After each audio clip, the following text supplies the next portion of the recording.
네, 준비됐습니다. 네, 안녕하십니까. 감성 힐링 다이어리 윗 AI 캐릭터 챗 앱인 키모리 개발 프로젝트를 소개할 그리스팀의 팀장 민혁입니다. 목차는 다음과 같으며 5파트로 설명드리도록 하겠습니다. 저희 팀은 심리적 문제로 인한 사회적 문제의 해결 방안에 대해 공통적인 필요를 느끼고 있었습니다. 따라서 외로움과 불안감으로 인한 사회적 문제에 대해 조사를 하였고, 해당 문제는 해마다 심각해지고 있음을 알 수 있었습니다. 이런 상황을 보면서 조금 더 개인화된 공감과 정서적 치유를 동시에 제공해줄 서비스가 절실하다고 느꼈습니다. 제가 곧바로 떠올린 해결 방안은 일기와 채팅이었습니다. 저는 몇 달 전부터 매일 일기를 작성하고 AI와 대화하는 습관을 가지기 시작했습니다. 작성한 일기에 대한 GPT 피드백을 받고 일기 내용을 주제로 GPT와 대화하는 식입니다.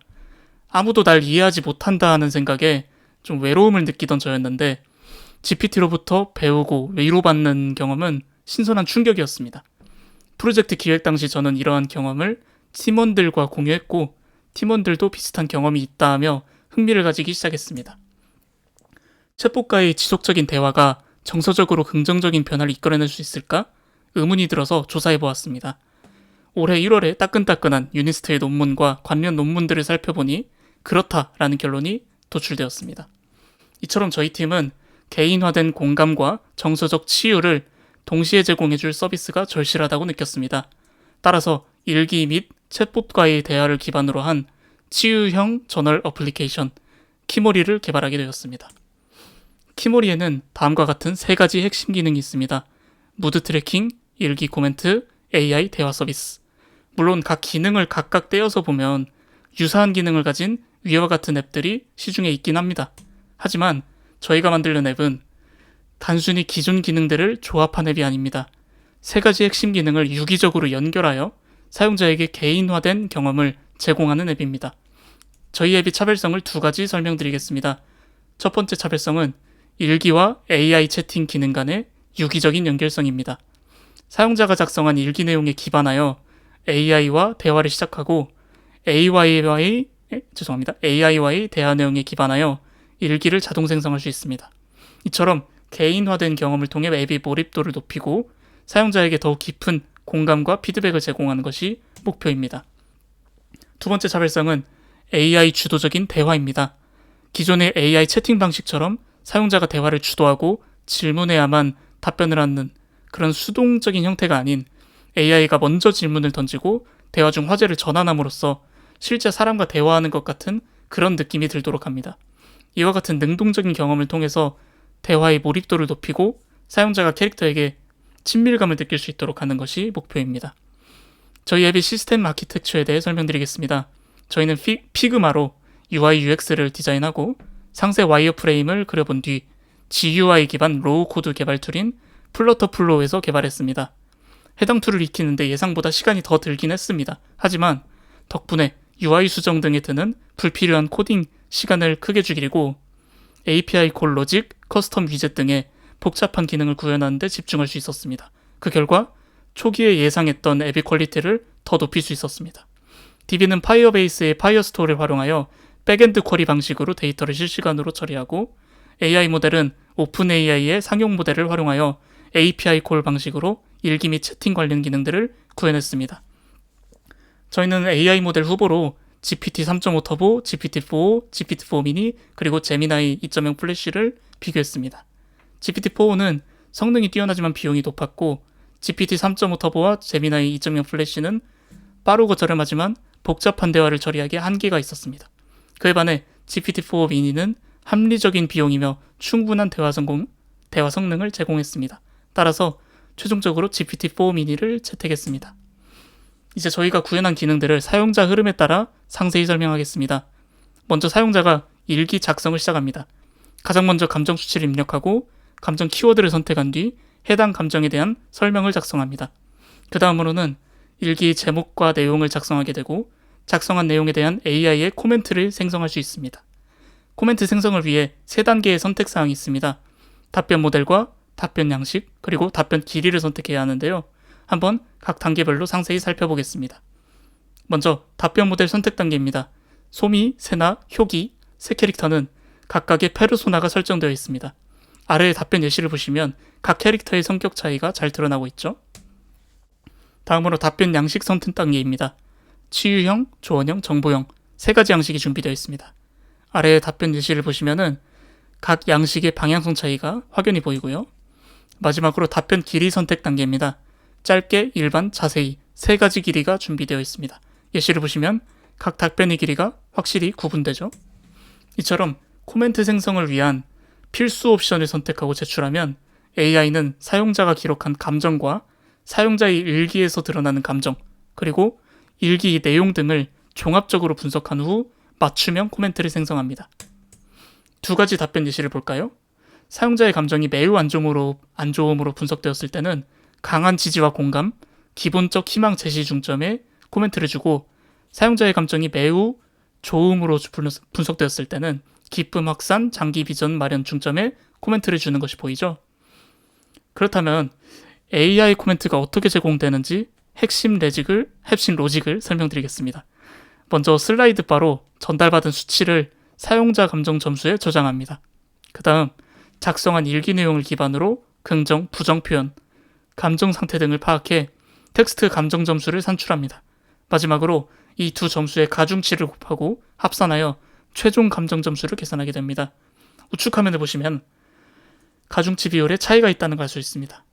물론 1대1 비율로 계산하여 합할 수도 있겠지만 비율을 달리하여 곱해주는 이유는 사용자의 현재 기분과 글의 온도 간에 발생할 수 있는 괴리를 방지하기 위함입니다. 현재 가중치 기본값은 7대3으로 사용자의 주관적 감정을 좀 더 중요하게 생각하여 계산해주고 있습니다. 최종 감정 점수의 범위는 1에서 100점이며 10점 단위로 총 10단계로 구분됩니다. 각 단계별로 대응 목표와 응답 방식, 그리고 추가 행동이 설정되어 있기 때문에 AI는 사용자의 감정 상태에 좀 더 적합한 답글을 생성하게 되고, 사용자는 맞춤형으로 반응하는 코멘트에 자연스럽게 몰입하게 됩니다. 이제 영상을 보실 텐데요. 로그인 후 홈 화면으로 진입했고요. 하단의 플러스 버튼을 누르면 새로운 일기를 작성할 수 있습니다. 여기서 감정 슬라이드 선택하고 키워드 선택하고 다 선택했으면 감정에 대한 짧은 설명을 기입합니다. 그리고 제목을 입력하고요. 여기서 본문을 작성하는데 여기에는 리치 텍스트 에디터가 내장되어 있습니다. 플리더 패키지인데 이거는 이제 본문의 텍스트도 이렇게 꾸밀 수 있는 걸 보여드리려고 했고요. 이렇게 작성 완료되면 AI의 코멘트를 선택하고 선택 옵션이 완료되면 저장하고, 좀 빠르네요. 이렇게 완료된 코멘트를 확인할 수 있습니다.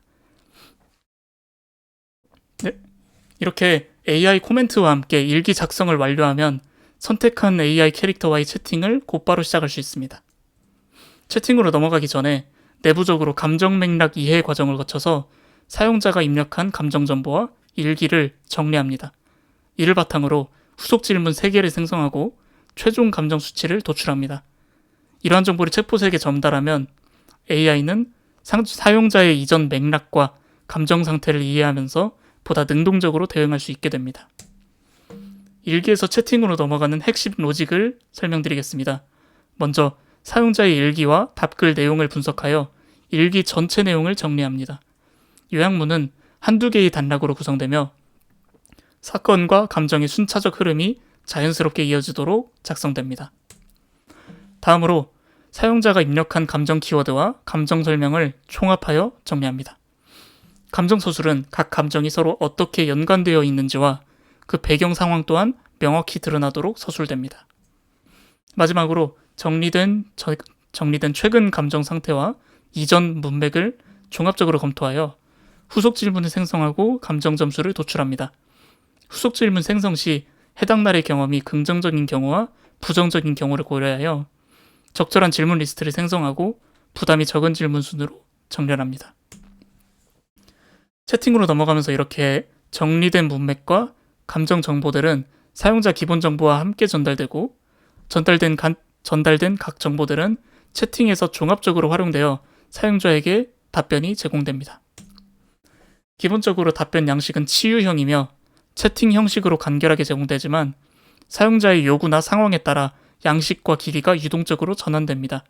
또한 채팅을 이어나감에 있어서 사용자의 감정이 실시간으로 변할 수 있으므로 감정 점수를 지속적으로 보정합니다. 전체 대화 흐름은 능동형 질문 및 주도형 대화 로직에 따라 진행됩니다. 매 대화 순서마다 감정 점수가 보정되면 대화 감정 구간을 재평가하고 해당되는 감정 구간에 따라 대화의 큰 방향성을 설정합니다. 또한 능동형 질문은 후속 질문 리스트의 우선순위에 따라 진행되며 완료된 질문은 다음 대화 순서에 업데이트됩니다. 만약 남아있는 후속 질문이 없을 경우 주도형 대화 로직에 명시된 전략들을 참고하여 주도적으로 대화를 이끌어가게 됩니다. 다시 아까 작성한 일기 페이지로 돌아가 보겠습니다. 네, 코멘트가 확인되고요. 맨 밑을 보면 챗 with AI가 있습니다. 누르면 채팅으로 넘어가고 코멘트를 달았던 캐릭터의 선행 질문과 함께 채팅이 시작됩니다. 네, 현재는 디버깅 및 시험 목적으로 이렇게 위에 상태 로그가 출력되고 있지만 사용자는 볼 수 없는 내부 로직입니다. 이런 식의 채팅으로 자연스럽게 대화가 진행됩니다. AI와 채팅을 하다 보면 채팅 내용에 기반해서 일기를 작성하고 싶을 수도 있습니다. 이 또한 가능합니다. 채팅에서 일기를 생성하는 기능의 핵심 로직을 살펴보겠습니다. 먼저 채팅을 전송할 때마다 주기적으로 채팅 내용을 요약합니다. 이는 채팅 내용이 길어짐에 따라 토큰 사용량이 늘어나고 맥락 파악이 힘들어질 수 있으므로 핵심 내용만 남기고 불필요한 세부 사항은 간략하게 처리하기 위함입니다. 이제 일기와 채팅 간의 유기적인 연결을 보여드리겠습니다. 먼저 대화 내용으로 일기를 생성합니다. 이후 감정 정보와 감정 키워드를 기입해줍니다. 네, 제목과 일기 내용은 이렇게 AI에 자동으로 작성되어 있는 것을 볼 수 있습니다. 네, 맨 밑으로 내려가 보면 연결된 채팅이 보이네요. 이제 일기를 저장해보고 홈피드로 나와보겠습니다. 메인 화면이고요. 다시 일기로 돌아가서 채팅으로 넘어가 볼까요? 이렇게 일기에서 채팅으로 넘어갈 수 있고 제목이 좀 마음에 안 들어서 바꿨고요. 채팅에서 일기로 넘어갈 수도 있습니다. 네, 그리고 좌상단의 메뉴 버튼을 좌상단의 메뉴 버튼을 누르면 이렇게 이전 채팅 목록도 볼 수가 있습니다. 저희는 사용자의 특성과 상황에 알맞게 개인화되고 세분화된 퀄리티 있는 답변을 제공하고자 했습니다. 하지만 욕심이 좀 과했는지 시스템 프롬프트가 엄청나게 길어졌습니다. GPT-4 기준으로 채팅을 30번만 하면 뜨끈한 국밥 한 그릇의 비용이 날아가 버리는 엄청난 가격대를 형성하게 된 거죠. 이러한 비용 문제는 향후에 최우선으로 개선해야 할 부분입니다. 키모리 앱을 통해 다음과 같은 효과를 기대할 수 있습니다. 캐릭터와의 친밀하고 개인적인 대화를 통해 외로움과 우울감이 해소됩니다. 꾸준히 본인이 감정을 추적하고 일기를 작성함으로써 자존감을 회복하고 자기주도적인 삶을 살아가게 됩니다.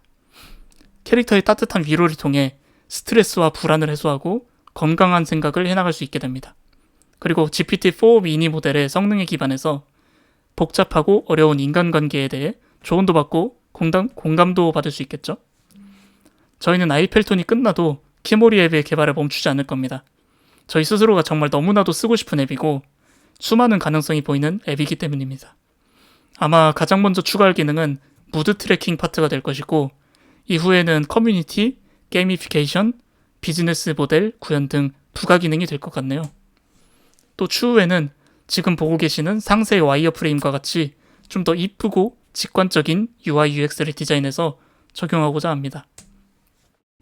휴일 포함 총 7주간의 개발 기간을 각 주별 활동으로 정리해보면 다음과 같습니다. 시간 관계상 추가 설명은 없이 넘어가겠습니다. 그리고 저희는 프로젝트를 처음 시작했을 때부터 가장 먼저 오프라인 미팅을 통해서 팀원 간의 메인 역할을 정했습니다. 이후에 각자의 작업 진행 상황에 따라 유동적으로 서로의 역할을 함께 도와주면서 진행했고요. 이상으로 그레이스 팀의 키모리 앱 발표를 마치겠습니다. 감사합니다.